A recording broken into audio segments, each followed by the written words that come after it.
Live from the News Hub at Adisawe, Kanda, Accra. This is News at 10 on TV3 and on 3FM 92.7. Remember, we're also streaming live on our Facebook page and on 3news.com. Let's begin with the day's major news highlights.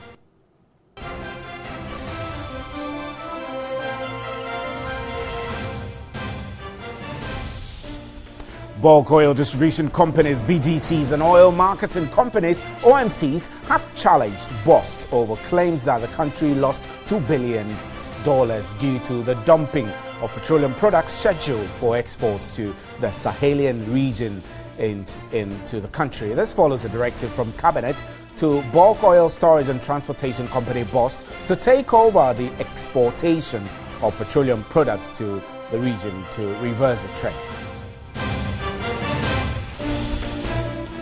Residents of 7 communities in and around the township of Akosombo have protested over high electricity tariffs, blaming it on new meters introduced 3 years ago.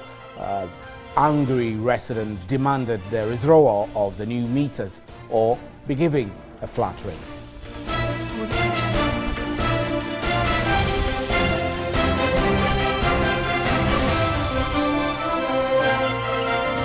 The Ghana National Poultry Farmers Association has allayed fears of infected poultry on the market. Chairman of the association, Victor Opong Ejay, says members are rather concerned with compensation for cowed birds.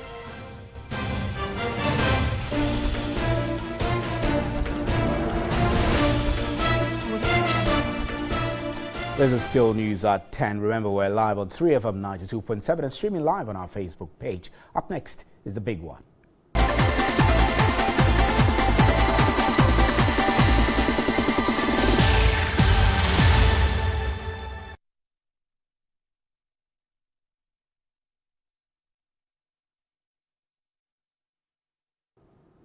Welcome back. News just coming in. The Director of Public Relations for the Public Utilities Regulatory Commission, PURC, Nanaya Jantua, has resigned following recent allegations of financial misappropriation by the leadership of the utilities regulator. Her resignation comes a day after she and the Executive Secretary of the PURC, Samuel Sapong, were invited by the Bureau of National Investigations, BNI, for interrogations into these allegations. Both management members were detained with reports rife that their passports were seized to prevent them from traveling out of the country. Her letter of resignation, which was addressed to the Executive Director of PURC, Samuel Sapong, indicated that her resignation will take effect from November 2017. It said in part of the statement that she would resign from the Commission effective 11th November. Prior to her resignation, she wishes to take all her outstanding leave, which has accrued as a staff of the Commission, starting from 4th of June 2017.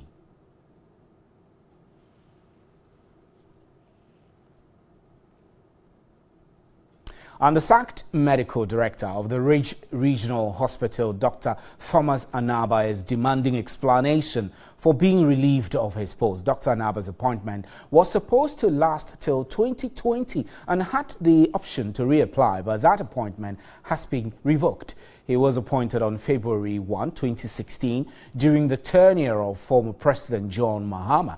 Speaking to Sunrise Morning Show host Winston Amoah on 3FM, Dr. Anaba indicated he was served his dismissal letter on Monday, May 15, and had to vacate his post within 2 hours. Dr. Thomas Anaba is now joining us on telephone lines now for a discussion. Good evening, sir. Well, let's hear Dr. Thomas Anaba earlier in that interview with Winston Amoah. I'm going to start putting up a document to hand over, though they said immediately. I don't know whether they'll give me time to write something up. If they don't want to give me time to write something up, then I don't have a problem. I am a UN certified doctor. It means that I can apply to go anywhere, to go and work as a UN doctor. I only decided to come and help Rich when I saw the advert.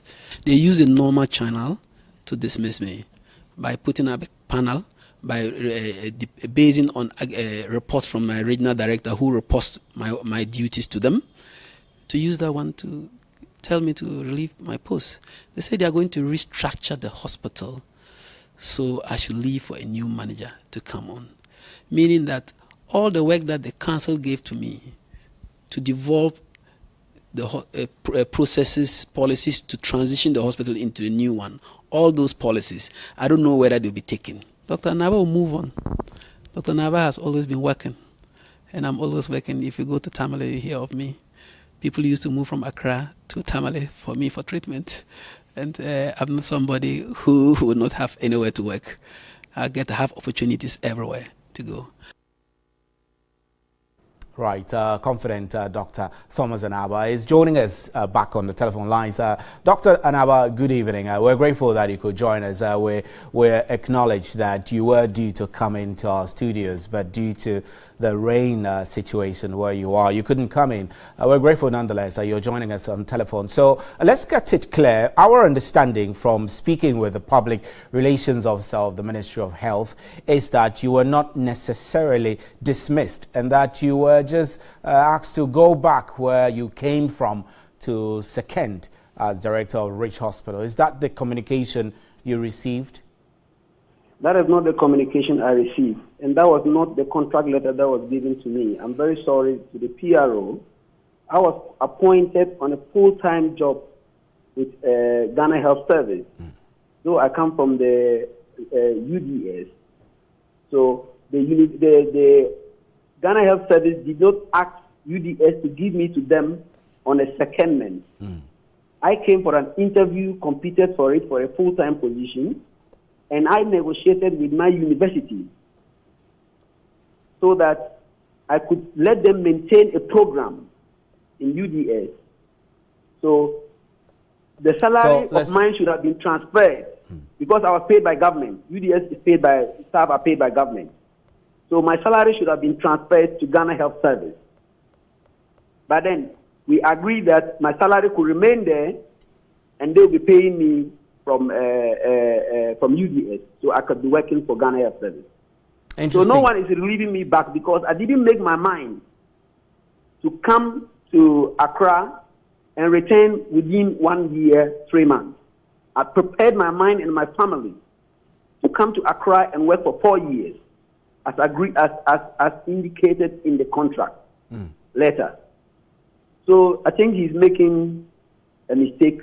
Right. And interpreting it that way. Right. Let's get a better understanding. Sorry. You just mentioned that you requested that UDS maintain a program. I need to get clarity on that. No, that is out of the issue for now. Let's talk about why my contract is terminated. We will, but we just need to get the basis. Let's talk about that. We just need to establish the basis of the claims that have been made by the public relations officer about suggesting that you were not dismissed. Anyway, so let's move on. You are challenging your dismissal, although the ministry says it was not a dismissal. But what exactly are you going to do about it? You've spoken to the media, but beyond the media, what is your next line of action? My next line of action is that they will hear from my lawyers. Meaning you're taking legal action against the government for termination of your contract? Not the government. I'm taking it against the Minister of Health and the Director General of Ghana Health Service. And if it implies that it is the government, then that is okay. Right. So have you notified the Public Services Commission about this situation? I don't know whether it's your job to notify the Public Services Commission, but have you done that? My lawyers are working on it. So I know since you're now talking about lawyers, we will have to tread cautiously so we don't impute any motives behind that. But I need to find out from you exactly what is the contention you have. Is it that you were dismissed that you're not happy about, or you are not happy about the processes that led to your removal? I had a contract for 4 years to be a medical director of Rich Hospital. Irrespective of where my salary is coming from, it's still coming from government. My position as a medical director has been terminated without any reason. Posterity needs to know why my contract was terminated without a reason. That is all. And I know you've said constantly, continuously, that you were not giving a reason for your removal, but the labor laws does not stipulate that an employer is mandated to offer reasons for terminating an employee. You do recognize that, do you? Yes. And so there possibly is no basis to be discontent about this. That will be determined by a competent judge. But within, okay, right. So I don't need to go into the substance of what you think are your strong cases. But moving on, I know you have been in charge since February 1 of 2016. And you just told us in that interview we played a while ago that there were discussions with you and work that you've done towards restructuring of the processes at the hospital. Did you get the feeling that your removal is because the government is aiming at a new direction to run the facility? I don't really know how they want to run it. They say they want to restructure. They never consulted me. They never told me anything. So I don't know what they are going to do. And before your appointment, though, there were a lot of agitations about you as the choice. And obviously, now that you're being removed, the one who was favored mostly by the staff is the one likely to take over from you. Do you see this as a kind of, I don't want to say witch hunting, but do you feel that the staff you worked with did you in by just deciding that they've had enough of you and cannot work with you because perhaps your methods of administration were averse to what they are comfortable with? I'm just hearing from you that the staff were in support of the other person. They were more in favor of the other person than me. I think if you go and take the list of the staff that supported him, that wrote petition President Mahama, you would realize that all those people were non-mechanized staff. Non-mechanized staff, they were temporary staff who were supporting Dr. Sophenyo. No senior member of the hospital, no doctor in the hospital, except nurses from the ops department and non-mechanized staff signed the petitions for him. So it wasn't the entire hospital that were in support of him. So that statement in its own is not true, that the hospital is supporting Sophenyo. Let me tell you, I got my letter and called the staff of the hospital, called management, and told them that no one moves to do anything. I take the responsibility and I pack and go. But I don't want any hospital activity to be distorted like what Sophenyo did against my coming. I want the hospital to work smoothly and continue smoothly. My beef with the minister and the chief director general should not affect services in the hospital. So that after I leave, people will witch hunted in my absence. They should let me bear my hatchet alone. So please, not that people don't support me. There are several people, you can go there and investigate, who are deeply in support of me. My phone doesn't rest. Right, and we also calm down. They should work. So don't indicate that the majority are supporting Sophenyo. Right, and we shouldn't be challenging. You see, but now is Sophenyo trying? Asking, is Sophenyo trying to now say that he's politically appointed? Because I went through a competitive interview that was finally approved by Public Service Commission, the highest decision-making body in selection of civil servants to head institutions. Why didn't they disapprove it? They said the process was correct. And there was a panel member from Public Service Commission in my interview. There was a panel member. Right, Doc. So we know that tomorrow the hospital will be outdoored. Yes. Do you think that this misunderstanding, what appears to be contention between yourselves and the employers, is going to affect the outdooring tomorrow? Oh, no. I don't think it will affect the outdooring. One, because I've told them that I'm going to carry my hatchet alone, and they should give the full support to anybody who is appointed for the sake of our patients. Right. Because me, I don't like patients to be uncomfortable. So I don't want anybody to join any argument or do anything untoward the treatment of a patient. Right. If they are going to do anything that will affect the treatment of patients, I don't want it done. They should continue with their work. Dr. Naba.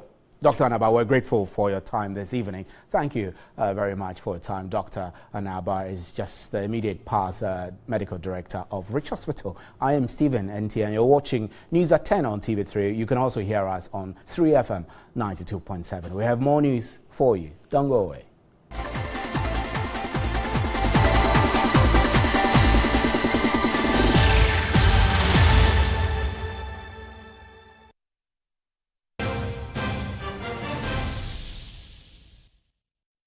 Welcome back. This is still News at 10. Now, Cabinet has directed the bulk oil storage, distribution and transportation company BOST to take over the operation, the exportation of petroleum products to the Sahelian regions from bulk oil distribution companies, BDCs, and oil marketing companies, OMCs. Chief Executive Officer of BOST, Alfred Obing-Boateng, says the move is aimed at reversing the $2 billion losses recorded annually due to the dumping of these products on the Ghanaian market. Rabiu Al-Hassan has been speaking with the chair of the BDC and BOST. It's day 2 of the National Policy Summit, and today it has taken a whole new turn where we have a finance deliberation and also the energy deliberation. At the energy deliberation where I sat through, we had the Minister of Energy also passing through and telling us details of government plan in the energy sector. But one key issue that has come up is Cabinet's directive for BOST to take over the transportation of fuel to the Sahelian region. And I'm here joined by the Chief Executive of BOST to throw some more light on this Cabinet directive. I would also talk to some players who are affected by this. Some of the OMCs, they are involved in these activities. And the point is that these products that are meant for export, if they turn out to be in the market, where do they sell them? They sell them at some filling station. That is why I made that statement. Alfred Obing-Boateng is the Chief Executive of the Bulk Oil Storage and Transportation Company. Now, the Chief Executive of the Bulk Oil Distribution Company, Senyo Husi, is with me here. Filling stations are not BDCs. BDCs don't run filling stations. I mean, it's important that people get to understand, get educated about the industry before they make certain... Are you suggesting BOST doesn't understand? I think that the MD of BOST has quite some learning to do, and we are all open. When I go into industry, I didn't get on top of it overnight. I didn't get on top of the industry in 6 months. But right, Cabinet has directed that this be done. Get it right. Cabinet is acting on certain recommendations of a committee. That recommendation has us on, and that recommendation was mooted by us because BDCs are the ones who suffer the most from export dumping because we don't then get anybody to sell to. BDCs don't export. It's export licensees who export. All right, so there's a flow. So now, who OMCs, is to blame?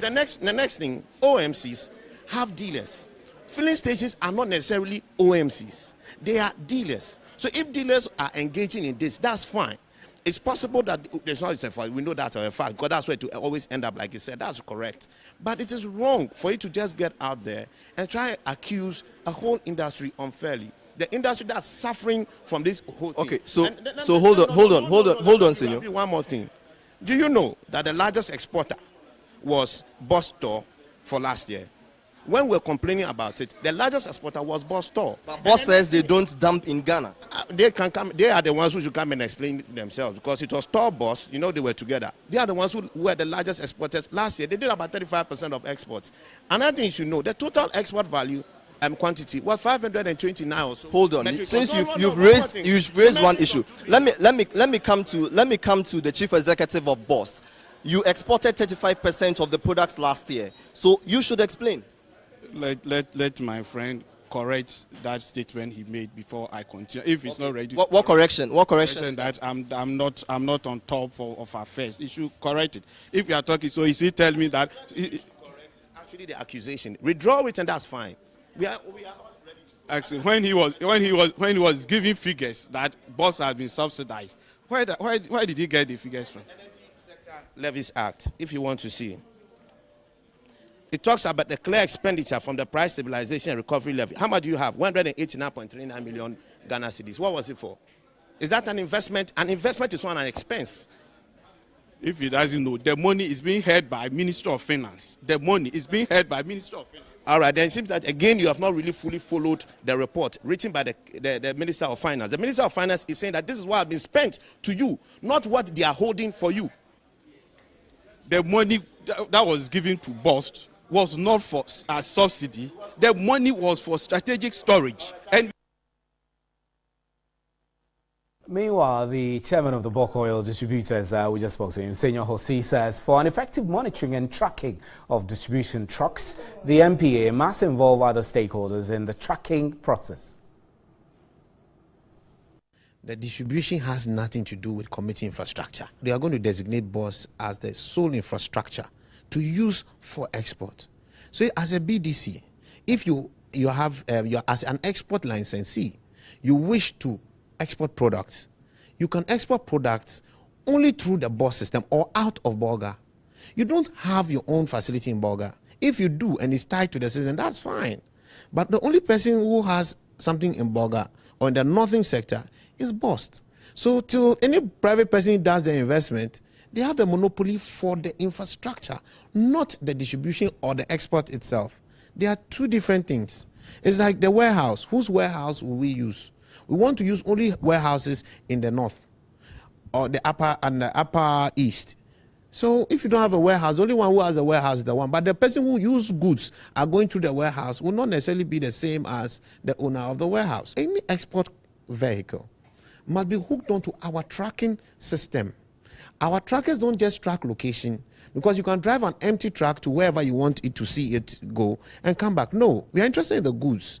The MPA has managed to engage a tracking firm that makes sure that we can track both pressure and volume movement. Don't just track the vehicles and get some few people sitting in some control room. The process should be visible. The more there's visibility in the entire process or in the policy-making space, the less the corruption. Because if it's just some few 5 people sitting in an MPA room, all I have to do is probably keep them on my books in some nice way. And when I do that, I compromise them, and I'll be still playing this game and nobody will be able to see, because they will have to flag it. So that we need visibility. Let the associations have visibility. They should be able to hook onto the system and monitor how export trucks are moving every day, not just the MPA. So that the people in MPA's control room will realize that if they rig the system, somebody else can catch them. And away from that, residents of 7 communities in the Akosombo Township and surrounding areas have protested over high electricity tariffs, blaming it on the new meters introduced 3 years ago. The angry residents are demanding the withdrawal of those new meters or be given a flat rate.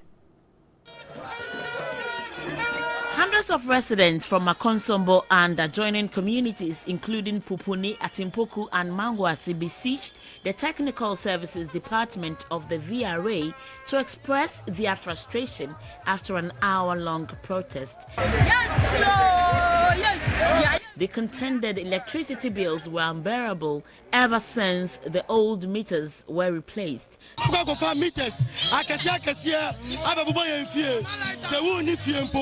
They have brought huge meters which read 1,500 to 2,000 cedis even when you are not home.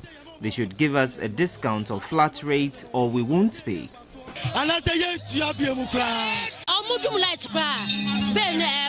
Even when the lights are off, the meters will be reading. As for me, I won't pay. Started from 2014, and you see we've taken a whole lot of steps, writing letter petitions to Chief Executive of VRA, to the PRC, to the Power Minister, all over.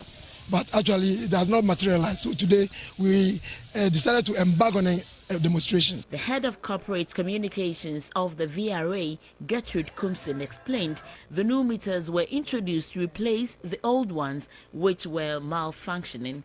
From our technical department, we were having very old meters, and they were not even reading anything. If we give you a comparison of the two bills that they used to have and what they have now, you realize that the old bill wasn't functioning well at all. They said they were awaiting a response from officials from the PURC who had visited the communities to check on the calibrations of the meters and promised to meet the leadership of the communities after management had been consulted. We have promised to go back and then engage PURC, and then we come back, and if there's a need to do the calibration, we do it. But to remove the, billing of electricity supplied, I don't think it's something that we would do. That's how we draw the curtains for News at 10. I'm Stephen Anti. Thanks for making time with us here on TV3. And for those of you who listen to us on radio, thank you for leaving your dial there. There is more news at 3news.com. Good night.